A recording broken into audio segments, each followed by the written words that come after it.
You know, I've often said that it really takes a hardcore mentality to run a business, and I think that, obviously Microsoft has kind of lacked that killer instinct, get the pun actually, to kind of compete with Sony, and maybe they're starting to finally get that, but at the same time, you got to either be all in or you're all out. There's no real in between. And what I mean by that is, like, so far Microsoft wants to be known as the good guys, right? They want to be known as the friendly, consumer friendly, people friendly, gamer friendly, developer friendly, just la-di-da. They're the Smurfs of the gaming generation, okay? Let's just not kid ourselves. La-di-da, they're the Smurfs walking around having a great day, no problems. But they clearly can play dirty as well. And the thing is they take these little shots, right? And I love this, right? Because I know everybody thinks I'm like some big PlayStation fanboy, but I love it when Microsoft gets dirty, When you got, an Aaron Greenberg saying that he's not sorry, brilliant. When you got Phil Spencer taking shots at Sony for the way they do PC releases, brilliant. Act like you got some sack on you. I don't understand this whole passive kind of thing. La-di-da, let's let gamers be gamers. Man, you are in business. Business is cutthroat, folks. Life is. There is no easy way out. As the Rocky song says, man. Rocky 4, one of the greats. But anyway, PlayStation 5 owners are getting a little bit screwed over by Microsoft. And again, this is Microsoft's prerogative, man, to be honest. So Doom Eternal's next-gen upgrades really screw over PS5 players, as the campaign save data cannot be transferred from PS4 to PS5. Doom Eternal's next-gen upgrades are out today for PlayStation 5 and Xbox Series X and S, bringing enhancements to last year's well-received first-person shooter. The upgrade is free, but it also more or less tells PlayStation players to go to hell. This is obviously from Kotaku, where I'm reading this, and I'm going to go ahead and link this. There's no way to carry your campaign save data over from the PlayStation 4 to the PlayStation 5, and oh yeah, the PS5 version is currently busted for players. Following the Tuesday morning rollout of Doom Eternal's next-gen upgrades, some players found themselves locked out of the PlayStation 5 version. They downloaded the requisite upgrade file, but the PlayStation Store still listed Doom Eternal's PlayStation 5 version at full price.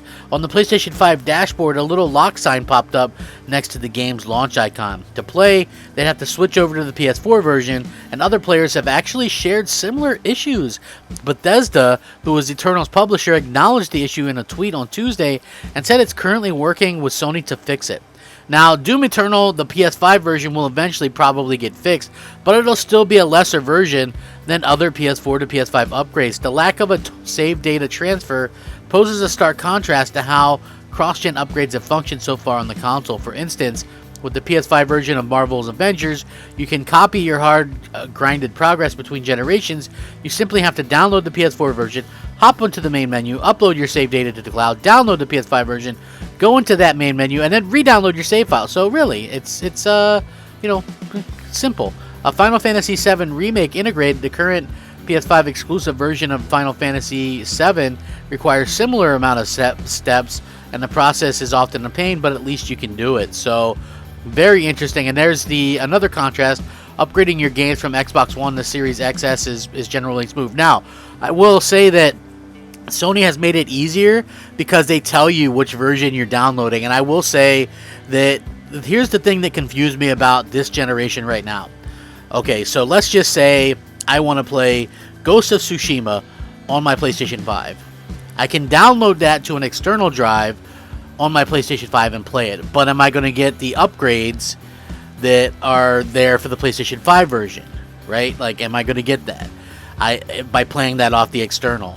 Now, I could put it on the internal and take up drive space, but is that really going to make a difference since the game already was loading super fast anyway? So, now on the Xbox side, can I play these games, the next-gen games, on the external drive, or do they have to be on the internal?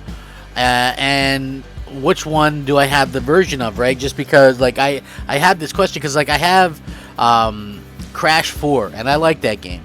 But I have and I bought I bought the original, the Xbox One version, but it upgraded for free. And I believe I have that version, but it's hard to say because it doesn't really say. So, you know, it doesn't say, oh, this is Xbox Series. Like, it'll tell you something has an enhancement, but not if it's enhanced while you're playing it, and it's on my internal as well. So, again, it's very confusing, but to see that, you know, Microsoft is out there kind of screwing over Sony players or whatever, it's very interesting, to say the least. To upgrade the Doom Eternal on Series X or S, it'll automatically upgrade it to the next-gen version. You'll be able to pick up where you left off in the campaign, provided you're connected your console to the internet. This is thanks to the smart delivery system. Basically, if a game exists across console generation as part of smart delivery, you get the next-gen version without any extra effort, but I guess it might have to be on the internal drive. How to upgrade it on the PS5: open the PlayStation Store on your console, search for Doom Eternal Campaign, PS5 upgrade. It should pop up as you first entry in after you punch it in. Download it, go to your game library, find Doom Eternal, then click on the three-dot menu, select PS5, Doom Eternal. If you try to do this before downloading the Doom Eternal campaign, you won't see the option. There's no reason to believe that these steps will change after the fix for the PS5 is rolled out, since this is how every next-gen patches work so far. Doom Eternal will run at 4K, 60 frames per second on PS5 and Xbox Series X. Those fine with 1800p resolution can activate modes that offer either ray tracing or 120 frame rates, 120 frames per second. So ray tracing isn't available on Xbox Series S. You're fundamentally playing the game on both machines. It's just that one is a little bit of a pain. So obviously, as we pass you know, the mark on the console generation is clear. The story around their differences is less to do with performance and more to do with features, which again, I said it would be less to do about performance. So, you know what I mean? You know,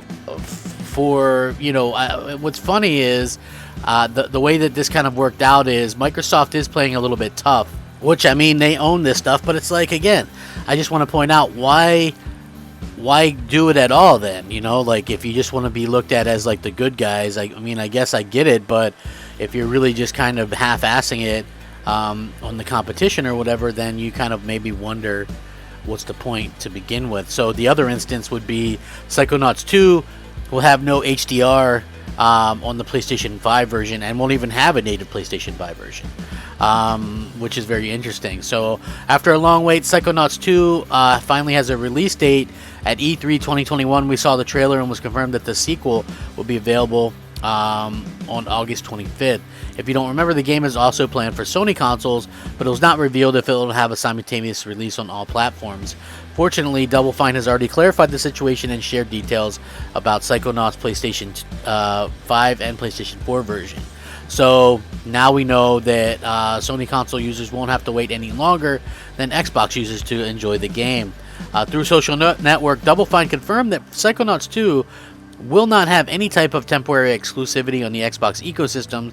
This means that it will have a simultaneous launch. On the other hand, the developer stressed that the game will work on PlayStation 5 through backwards compatibility with PS4, so the sequel will not have a next-gen version with dedicated enhancements for Sony consoles. So Double Fine said, it's been a busy week, but we have to clarify some things now that we've also been able to confirm them for backers. First, some folks have been asking if Psychonauts 2 is a timed exclusive to Xbox. It's not. The release date for PlayStation consoles is the same as Xbox. PlayStation version is built for PlayStation 4 with backwards compatibility with PlayStation 5. Mac and Linux support will come shortly after launch.